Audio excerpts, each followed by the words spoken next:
વડોદરાની MS યુનિવર્સિટીની વિવિધ ફેકલ્ટીની કેન્ટીનમાં આરોગ્ય વિભાગના દરોડા, સેમ્પલ લેવાયા।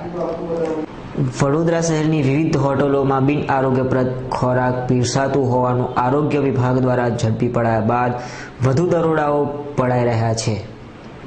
તે અંતર્ગત વડોદરાની વિશ્વવિખ્યાત MS યુનિવર્સિટીની કેન્ટીનમાં વિદ્યાર્થીઓને પીરસાતા ભોજન અને નાસ્તાની ચકાસણી હાથ ધરાઈ હતી, જેમાં તેલ સહિત કેટલીય વસ્તુઓમાં ભેળસેળ જણાઈ આવી હતી।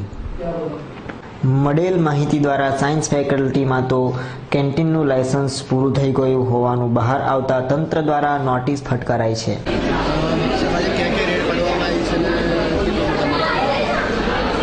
આજે ડેઝિગ્નેટેડ ઓફિસર અને અધિકાર આરોગ્ય મંડળ સાહેબની સૂચના મુજબ વડોદરા મ્યુનિસિપલ કોર્પોરેશનના ખોરાક શાખાના પોલીસ ઇન્સ્પેક્ટરોની ટીમ બનાવીને MS યુનિવર્સિટીમાં ચાલતી વિવિધ કેન્ટીનોમાં નમૂના લેવા માટે તેમજ ઇન્સ્પેક્શન કરવા માટે મોકલવામાં આવેલ છે। અમારી ટીમ અહીંયા સાયન્સ ફેકલ્ટી ખાતે આવેલ છે। તેમાં કેન્ટીનના માલિક લાયસન્સ ન લીધેલું હોવાથી લાયસન્સ લેવા માટેની નોટિસ આપી કેન્ટીનનું ઇન્સ્પેક્શન કરી કેન્ટીનમાંથી પામોલિન ઓઇલ અને ટર્મેરિક પાવડર યુઝના નમૂના લેવામાં આવે છે। વિદ્યાર્થીઓને પીરસાતા ભોજનની ગુણવત્તા કેવી? જે ભોજન અને નાસ્તો આપવામાં આવે છે એ આપણા ધ્યાનમાં શું આવે છે? નાસ્તો આપવામાં આવે છે બસ હવે સેમ્પલ તો લીધા છે એટલે એમાં જશે એટલે કંઈથી રિપોર્ટ આવ્યા પછી ખબર પડશે।